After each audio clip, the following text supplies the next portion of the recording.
Oi, eu sou Sofia E eu sou o Edu. e esse é o Prosa de Quarta.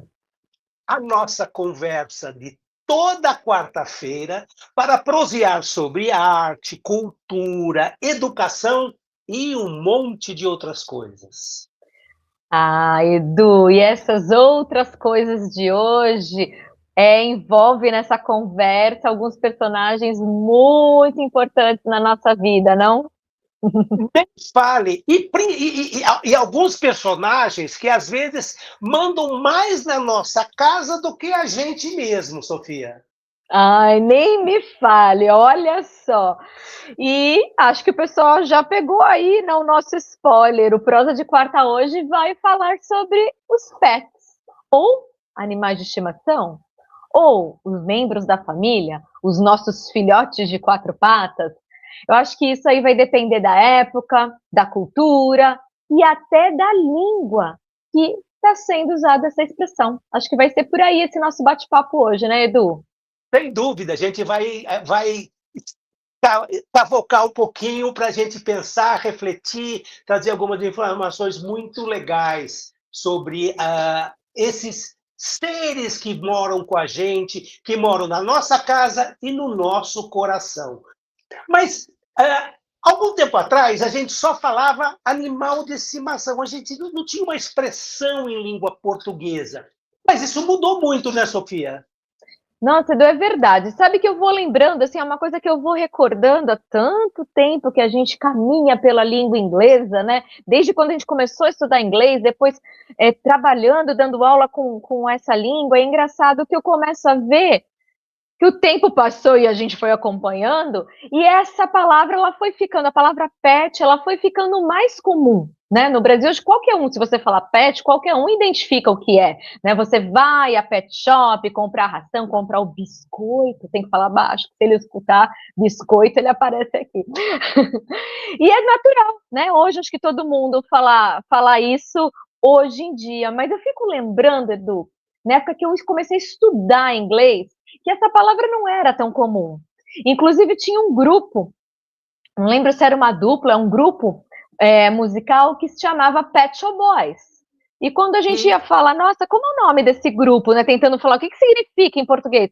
Ah, e os garotos da loja de animais de estimação, que em português não ficava nem um pouco um nome assim artístico, né? E isso foi mudando, essa palavra foi ficando muito mais comum no dia a dia, mesmo de quem não estuda ou fala inglês, né, Edu? Isso, porque a gente acabou incorporando finalmente, né? Então, se a palavra pet hoje, você vai falar, eu vou no pet shop. Todo mundo sabe o que é. Embora a gente reconheça a expressão animais de estimação. Mas o que a gente usa no dia a dia é o pet. E o pet shop também. Eu vou no pet shop, passa no pet shop. Então, é, já faz parte da nossa língua usual comum, né? É interessante isso, né, Edu, quando a gente vai percebendo o que a gente chama de estrangeirismo, né, ou aí no caso anglicanismo, porque vem da língua inglesa, né, quando essas palavras estrangeiras elas vão fazendo parte da nossa língua, elas não soam mais é, estranhas. Depois tem pessoas que nem saibam que de repente venha do inglês, né, que o pet significa o animal de estimação. É bem interessante isso. Eu gostava de falar isso muito nas turmas quando a gente trabalhava com vocabulário. E isso, como você falou, acho que vai acompanhando também essas mudanças culturais. Eu estou lembrando de um outro filhote, quer dizer, que ele não era filhote, aquele era irmão de quatro patas, que eu tive bastante tempo atrás, até o estilo de lojas de animais de estimação era diferente, não eram como a gente vê hoje, né? Acho que aí também na sua região, tá pelo Brasil todo, esse tipo de loja pet shop tão comum. Ex Exatamente. Você está falando da língua, né? A língua é um organismo vivo e ela vai se transformando, ela vai incorporando coisas. Por exemplo, Sofia, vou dar um exemplo que não tem nada a ver com o nosso tema de hoje, mas só para ficar claro como que a gente vai se apropriando de palavras. Por exemplo, se você perguntar para qualquer brasileiro como se chama aqueles cartazes enormes, mas muito grandes, tipo 7 metros de comprimento, que ficam na rua, todo mundo vai falar o quê? Outdoor. Outdoor. Mas em inglês, se você falar para o americano... A palavra outdoor, para nós brasileiros, significa exatamente esses grandes cartazes. Quando você vai falar isso para um nativo, não faz sentido para ele. Porque Isso mesmo. outdoor para o inglês é lá fora, é o mundo ao ar livre. Ao pé da letra, né, Edu? Isso. Out, fora, door, da porta. Fora da isso. Então, mas de qualquer maneira, isso já se incorporou. Eu não preciso explicar para as pessoas o que significa um autor. Essa é a palavra que a gente usa para se referir àquele objeto. Então, isso uma comprovação de como a língua ela é um organismo vivo que vai se transformando ao longo do tempo. E eu acho isso sensacional, é encantador para mim, por isso que eu sou apaixonada por isso. Quando a gente volta para a questão do tema, né, de hoje, pets, e a gente volta lá para a nossa sala de aula, eu lembro, Sofia, que quando a gente sempre tinha um capítulo que a gente ia falar de animais, né? E a gente tinha algumas categorias que hoje são absolutamente questionáveis. Então a gente tinha, por exemplo, os pets, que eram aqueles animais de estimação que viviam na nossa casa, ali no quintal. Nós tínhamos farm animals, os animais da fazenda, e tínhamos wild animals, os animais silvestres, né? Uma onça, um elefante, isso são chamados wild animals. Hoje, essas categorias meio que são fronteiras que algumas vezes não existem mais, né, Sofia? É bem interessante, Edu, você me fez lembrar mesmo dessa passagem, principalmente em material, em turminhas do Fundamental 1, que a gente trabalha esse vocabulário, né? Parece tudo tão quadradinho, tudo tão formatado, muito bem organizado, até a gente ir para a sala de aula, né, Edu? E a realidade aparecer. A realidade bate a porta. Edu, você me fez lembrar de uma passagem numa turma com esse tema, a gente conversando e aí falando sobre os animals, pets, o que tem na sua casa. Aí um aluninho levantou e falou, teacher, mas a minha avó tem uma hen, uma galinha, que tem nome, não lembro agora o nome da galinha, mas era o bicho de estimação da avó. E como que a hen não estava naquela listagem? Eu fiquei morrendo de medo, tá, Edu? Porque aqui, ó, entre parênteses, eu morro de medo de galinha. Eu tenho muito medo. Aí eu falei, na casa da sua avó eu não vou. Mas aí foi uma coisa que a gente tem que tentar se desdobrar, e aquilo que a gente já vem conversando há vários episódios, né? Aquele material didático, ele acabou se cristalizando numa coisa que não conversa com a realidade daquela criançada que estava ali. Assim, tipo assim, a fila andou, já não é mais a mesma coisa. E quando você falava da galinha, eu lembrava de uma experiência pessoal que eu tive. Nos anos 70, eu dava aula numa escola em São Paulo de Fundamental 2. E era uma turminha deliciosa, uma relação super gostosa com os alunos, tal. E os alunos, de vez em quando, podiam trazer pets, os seus animais de ensinação, para a escola. Pois não é que um dos meninos, um endiabrado, ele tinha como pet uma tarântula. Meu Deus, oh my God. E ele vinha com a tarântula no ombro, caminhando, e ele vinha para a escola. Imagina, pensa no fuzuê que aquilo causava com as crianças, principalmente os pequenininhos. Com certeza. Então, o que é pet?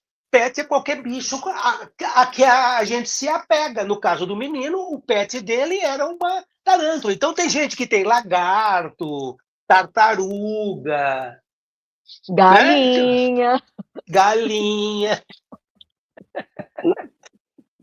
E de tal maneira isso foi transformando e mudou muito a relação nossa com os nossos animais de estimação. E com o tempo, mudou a nossa relação com os animais, Sofia.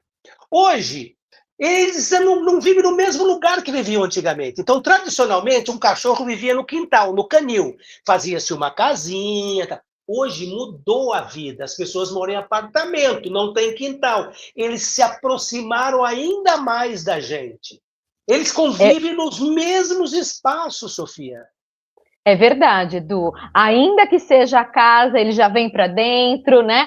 Ainda que seja um estilo de vida mais moderno, eles se incorporaram, então não teve isso, hoje eu estou no apartamento e eu não vou ter o pet, não vou ter um animal de estimação. Isso foi se incorporando a essas novas famílias também, né, Edu?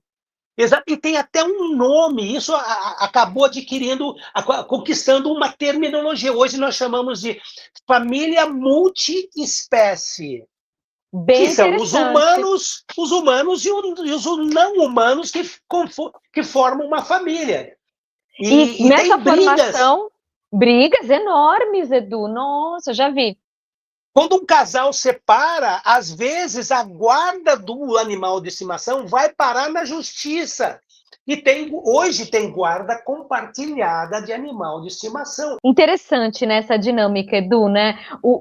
Esses animais, esses pets, por isso que eu acho que talvez até a palavra, porque ela se tornou uma palavra mais afetiva, né? Isso. Eles começaram a ocupar esse lugar mais afetivo, né? E que entra nessa dinâmica familiar de um jeito muito mais orgânico, muito mais participativo do que nesse tempo antigamente, como você tinha comentado aí, que os animais eles tinham mais algumas atuações práticas, talvez técnicas, então cachorro para cuidar da casa, né, coisas assim, né, para cuidar das Isso. seguranças, coisas assim, né. Bem Exatamente. interessante, Edu.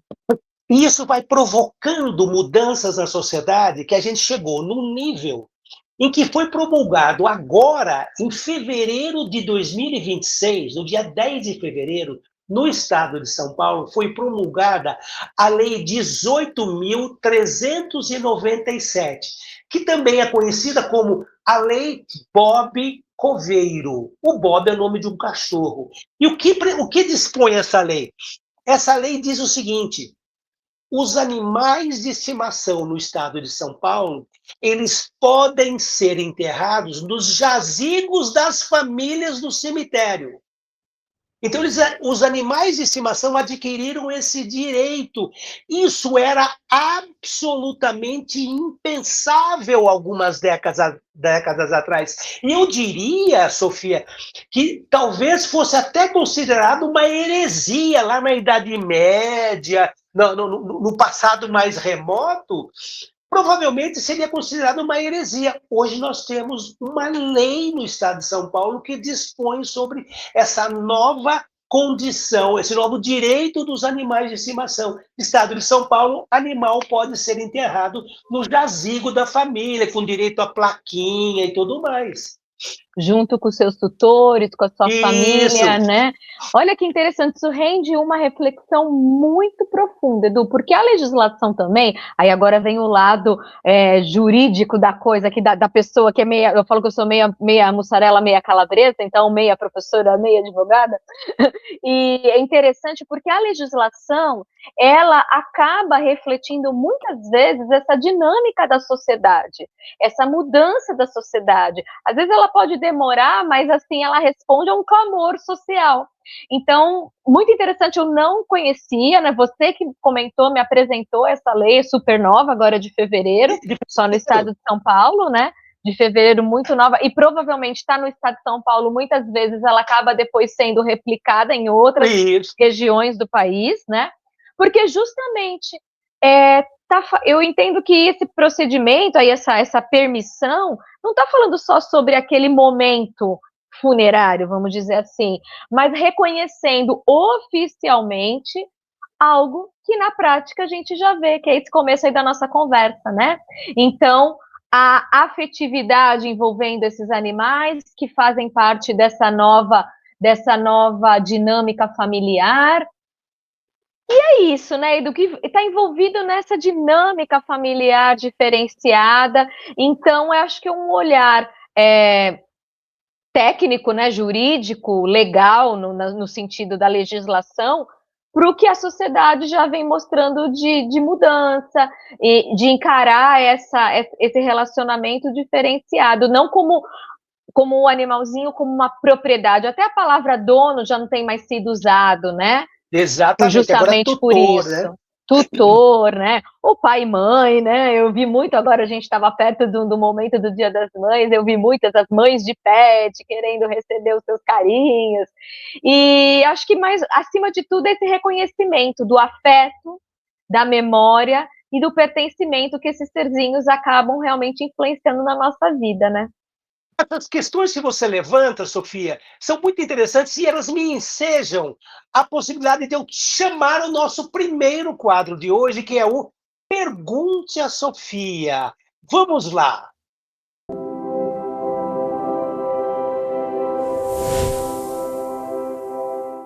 A pergunta de hoje foi feita por mim mesmo, Sofia. Eu que me debrucei aqui, tenho curiosidade. Então é o seguinte: diante de todas essas transformações que nós temos observado, no que se refere à relação dos seres humanos com os animais de estimação, o que você acha que aconteceu com as relações familiares com a chegada desse novo membro da família?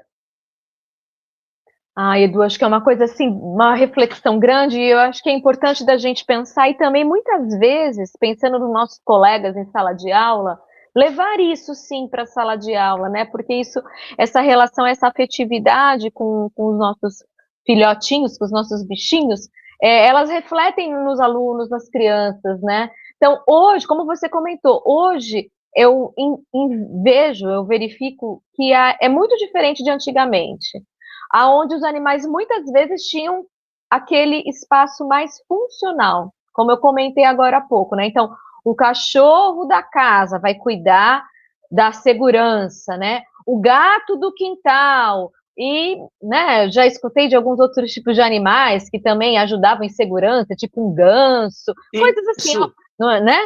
Ou o cavalo, lá mais antigamente o cavalo que era o meio de transporte, coisas assim. E hoje em dia a gente percebe, é claro, que em muitos lares o animal, esse animalzinho, né, ele participa dessa rotina emocional da família, com certeza.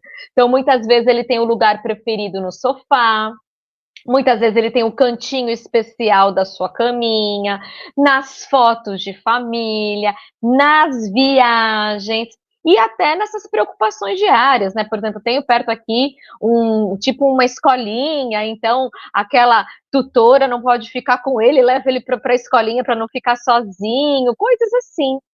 Uh, Independente das escolhas de cada família, eu acho que, acima de tudo, uma das coisas mais importantes nessa mudança, eu acho que é refletido nos nomes, Edu. Quando a gente pensa nos nomes desses nossos pets, esses nomes acabam dizendo muito sobre o vínculo.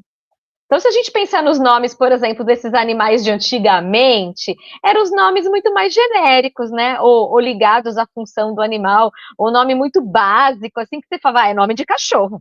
Claro, Rex, é um cachorro. Totó, Totó. Totó. É. Apesar que nós temos um amigo que o apelido dele é Totó.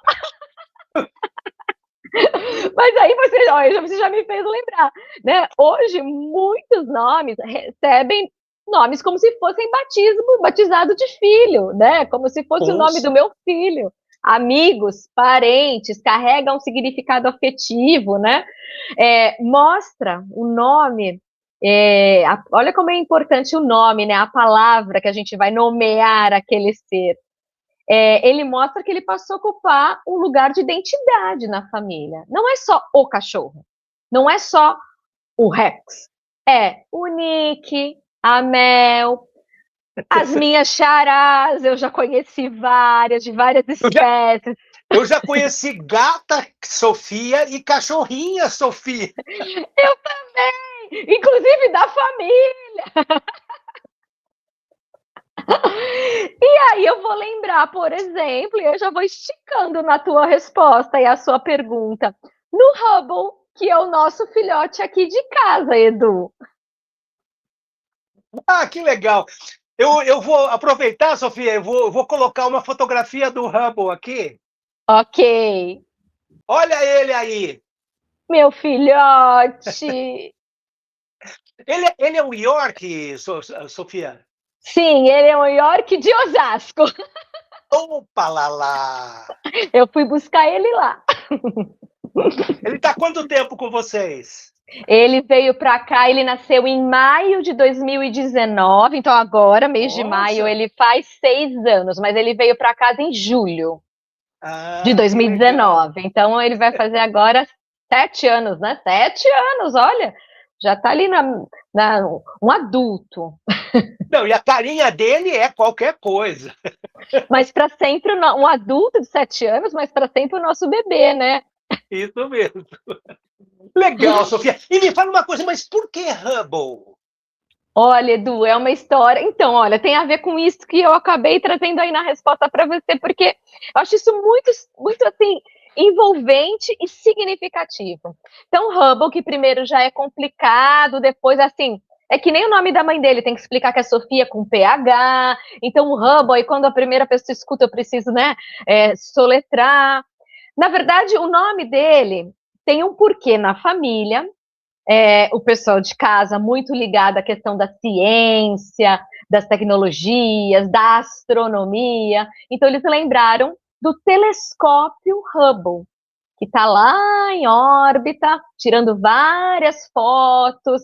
E, na verdade, o telescópio ele tem esse nome em homenagem ao astrônomo Edwin Hubble, que era o sobrenome do astrônomo, que foi um cientista responsável por revolucionar como a gente vê e entende o universo.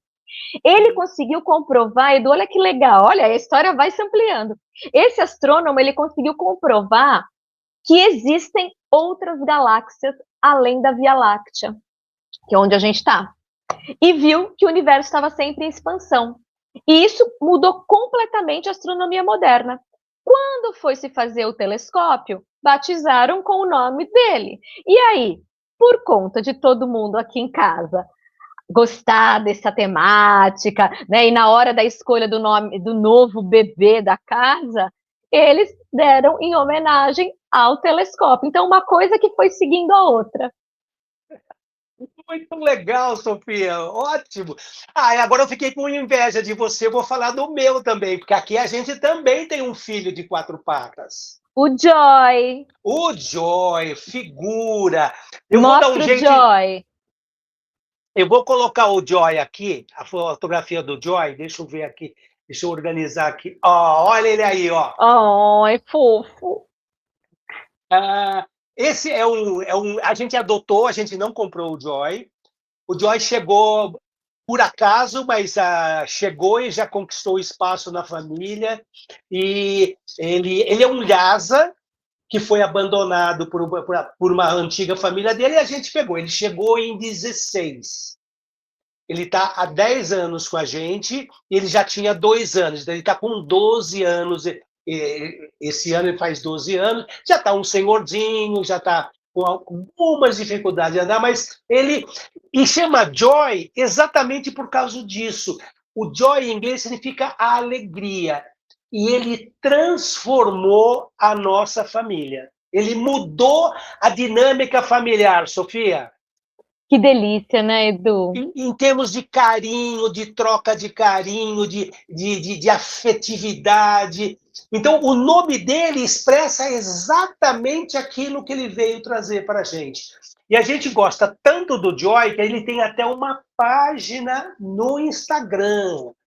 Eu sou seguidora.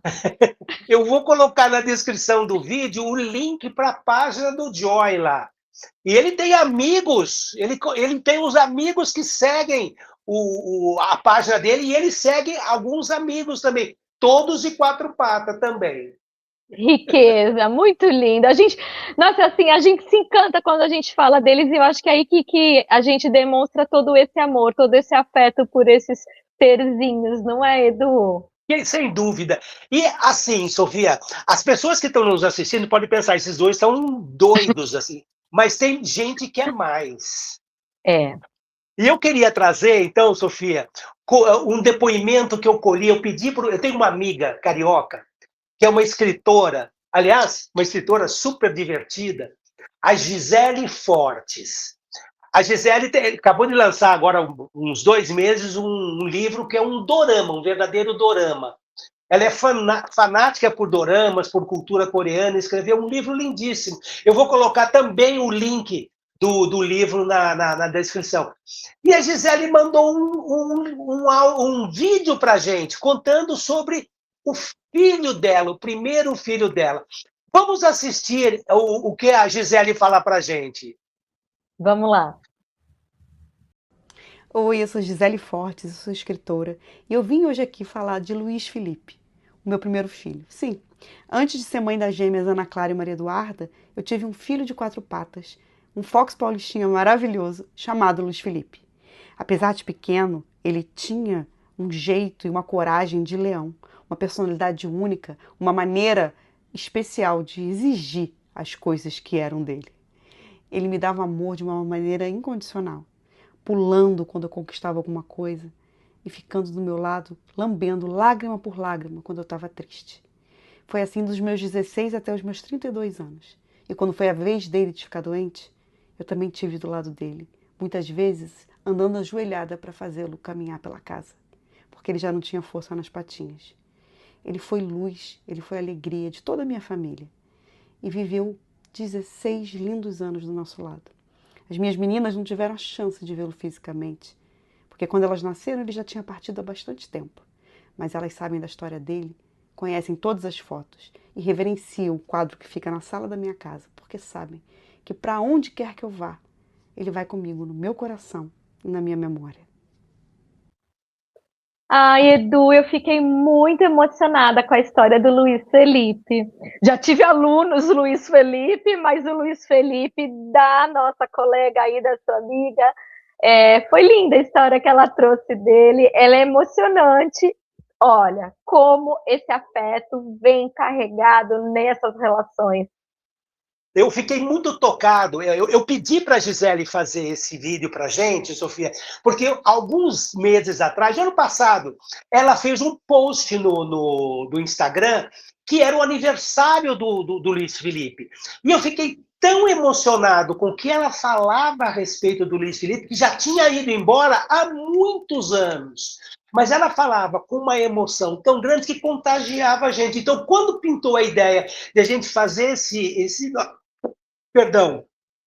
nosso episódio, já pensei na Gisele. E está aí uma comprovação de como as relações humanas com os nossos pets, elas transcendem a vida, elas vão para além da vida. E nos marcam eternamente. Eternamente. Queria agora, Sofia, mudar um pouco o tom da nossa conversa e trazer um pouco de humor aqui. O humor sempre é bem-vindo, né? Eu vou trazer humor associado àquilo que mais marca a pessoa da Sofia, que é música. Let's go! E eu lembrei, Sofia, de uma canção que eu vi gravada pelo Eduardo Dussek. Isso está no YouTube, eu vou colocar também o link do vídeo do YouTube do Eduardo Dussek, mas a música é do Léo Jaime, e que fez muito sucesso nos anos 90, que era Troque Seu Cachorro por uma Criança Pobre. Era o rock da cachorra. O rock daquele que ficou mais conhecido pela estrofe do que pelo nome da música, né, Edu? Exatamente. Então, assim, na época marcou muito, mas veja você, ele propunha toda uma visão social, que era a visão daquele momento. Troque seu cachorro por uma criança pobre. Absolutamente válido. Hoje em dia, as pessoas não trocam seu pet por nada. Então, é verdade. E é muito. Ele trabalhava com humor muito ácido na canção. Porque já começando dessa estrofe, né, já causa um desconforto imediato. Naquela época, que eu acho que, claro, era a intenção dele, trazia aí um exagero na ironia, como uma crítica social, e talvez hoje, muita gente talvez não conheça, mas se a gente trouxer para hoje, também acho que traz outras reflexões aí bem concentradas nessa crítica exacerbada, que eu acho que foi a intenção mesmo deles, né, na época de fazer essa obra. E a arte tem esse caminho também, né, de ser um pouquinho, assim, desconfortável, né? Sem dúvida. E essa crítica, ela faz sentido quando você vê, às vezes, pessoas que tratam melhor os animais do que as pessoas, do que seres humanos. Então, é uma crítica que continua válida. O afeto que a gente tem para com os animais faz sentido, mas a gente não pode ir além disso. A gente não pode demonstrar um afeto maior por um animal do que por um ser humano.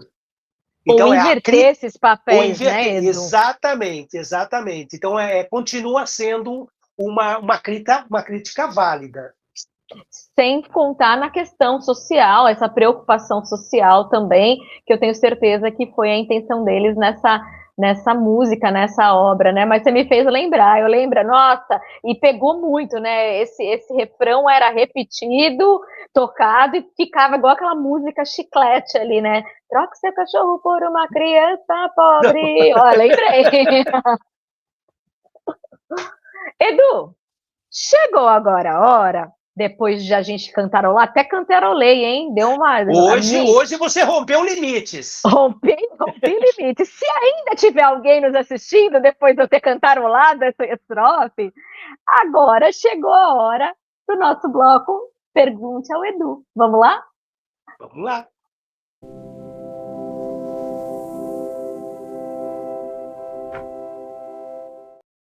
Então, Edu, hoje a pergunta veio da professora Camila, lá de Curitiba.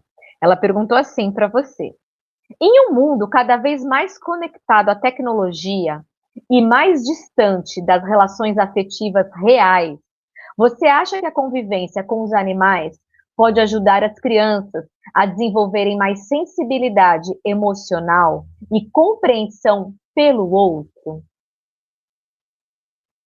Camila, né?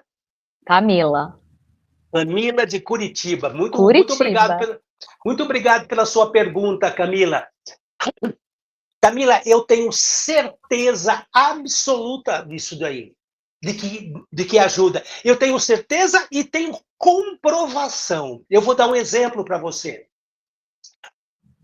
Eu mudei de São Paulo para a cidade de Bragança Paulista por causa de uma escola. Eu vim visitar essa escola como escritor e me apaixonei pela escola, e depois eu acabei mudando para Bragança Paulista para que eu pudesse proporcionar para os meus filhos a oportunidade de estudar na escola Viverde. A Viverde é uma escola que funciona dentro de um sítio em Bragança. E as crianças, nesse espaço, as crianças convivem com os animais no dia a dia. Não é assim pontual, agora é a hora de ver o pavão. Não, o pavão anda pela escola. Ele tem uma série... a escola tem um pequeno rio que cruza, um riachinho mesmo. E tem uma ponte pêncil. Do lado de lá da ponte pêncil, uma ponte toda que as crianças adoram atravessar, fica o que eles chamam mini sítio. E o fluxo é aberto o tempo todo. E no mini sítio, as crianças convivem ali com ganso, com pato, tem cavalinho, tem vaquinha, tem carneiro, tem cabrito, chegou agora, no final do ano passado, 2 filhotes, 2 porquinhos bem pequenininhos que andam soltos e as crianças brincam com os animais. E isso traz para as crianças uma compreensão muito grande e desenvolve a afetividade, o carinho de cuidar. Então, você vê as crianças alimentando os bichinhos, não tendo medo do bichinho, elas não batem nos bichos, os bichos não têm medo das crianças. O pavão, ele anda pela escola toda. Ele vai no missítio, ele vai lá na parte principal, na quadra. Tem mais de um pavão agora. Então, é uma escola que permite esse contato direto da criança com os animais. E essa convivência tem um impacto muito grande na relação, no desenvolvimento de habilidade socioemocional, onde, assim, a raiva fica no lugar dela, o carinho fica no lugar dela, e, assim, o respeito, e, assim, respeitar o outro. Por exemplo, vou dar um exemplo. 2 crianças colhem um capinzinho que está plantado lá e vão dar para um carneirinho. Só que as 2 não podem dar ao mesmo tempo. Então, aprende-se a quem chegou primeiro vai dar comida para o carneirinho, depois a outra vai dar comida para o carneirinho.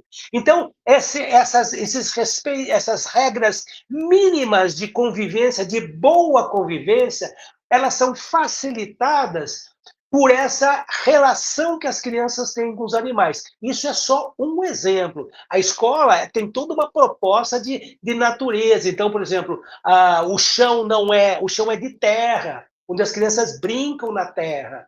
Então tudo isso traz uma descompressão. A criança vive uma coisa mais relaxada, um ambiente mais cordial e de maior empatia. Então, Camila, sim, as crianças, os alunos, eles têm grandes benefícios em conviver com os animais. Encantador, Edu, encantador. Eu fiquei imaginando a cena. De verdade, eu acho que eu não tive isso porque eu tenho medo do pavão. Então eu não ficaria perto dele, mas olha que é realmente a questão, né, que ela trouxe para você, e você transcrevendo aí a ideia, a relação afetiva real, né, deles ali com os animais e ver como é aquele caminhar da vida, que eles precisam comer, mas que não dá para todo mundo ao mesmo tempo dar comida. Nossa, lindo, sensacional. Você já tinha me contado dessa experiência e eu lembro que desde a primeira vez eu achei isso encantador, Edu.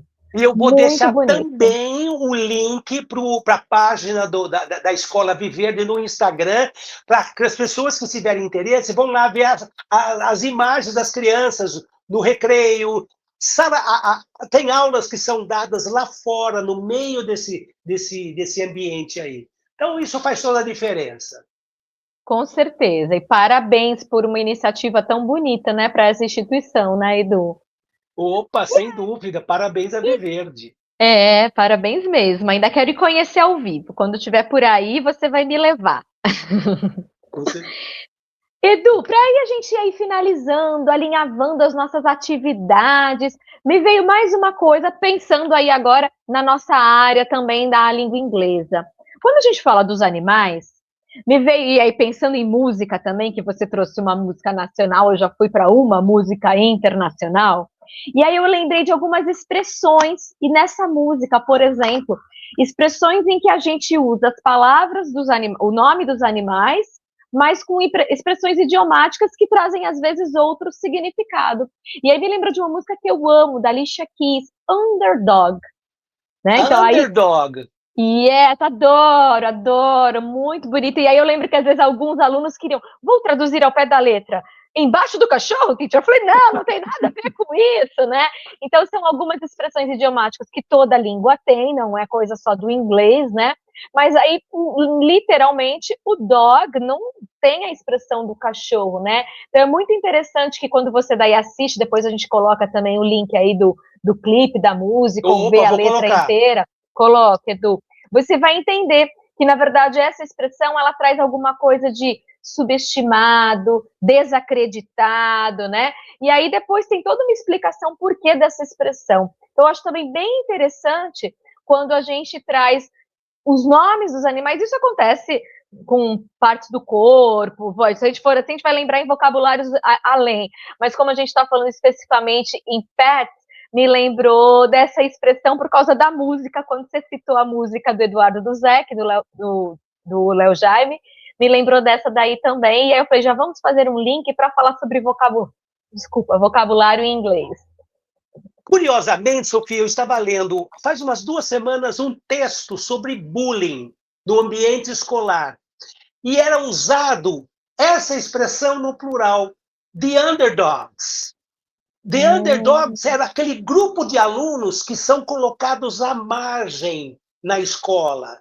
Aqueles que sofrem bullying, aqueles que são vítimas de assédio. Então, eles são chamados de os underdogs. E eu vi esse num texto, agora, 2 semanas atrás. Olha que interessante. Super interessante. E é justamente o que a letra fala. Quando ela mostra no clipe, dá para perceber isso, que a letra fala justamente isso.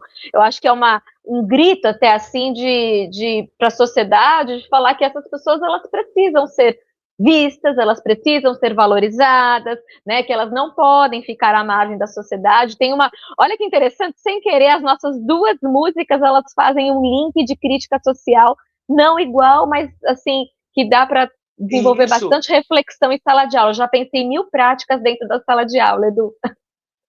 Esse é o papel do Prosa de Quarta, Sofia, é refletir sobre essas questões e trazer esses elementos para a nossa prática pedagógica. É exatamente isso, é fazer esse cruzamento de ideias, de informação, para que a gente tenha uma prática pedagógica mais significativa para todo mundo, tanto para os alunos quanto para os professores.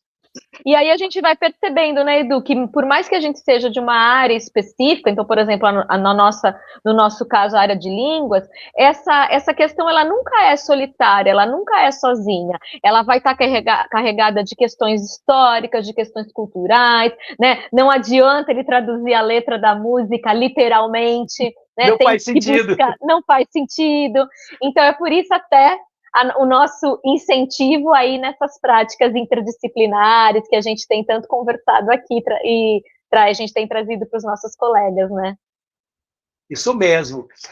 Então é isso. A gente queria trazer com esse tema, né?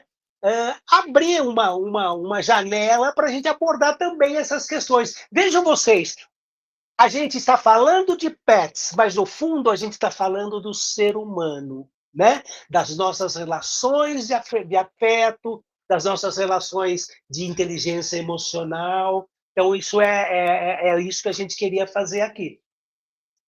E perceber que as palavras nunca são neutras, né, Edu? Então, a gente pode falar o bicho, o animal, o cachorrinho, o pet, o meu filhote. Todas elas trazem alguma conotação aí que vai além e a gente precisa desvendar essa conotação e refletir sobre isso. Sem dúvida. E talvez o mais interessante seja perceber que os animais sempre estiveram perto dos seres humanos, desde a época das cavernas até hoje. Os animais estão sempre próximos do ser humano. Mas o que muda e o que precisa ser mudado é a maneira como a gente olha para eles ao longo do tempo. E para a gente também, né, Edu? Sem dúvida nenhuma. E com isso, a gente encerra o nosso Prosa de Quarta dessa semana, mas não sem antes a gente lembrar a todos que lá no perfil do Substack do Prosa de Quarta já está disponível um material com várias atividades para várias disciplinas, abordando algumas das questões que a gente tratou aqui.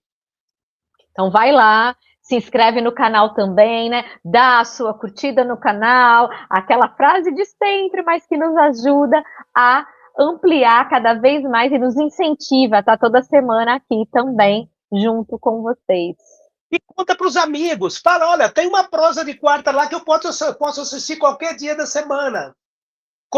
Espalha essa notícia para os amigos, tá bom? Um abraço a todo mundo e até quarta-feira que vem. Tchau, tchau, até quarta.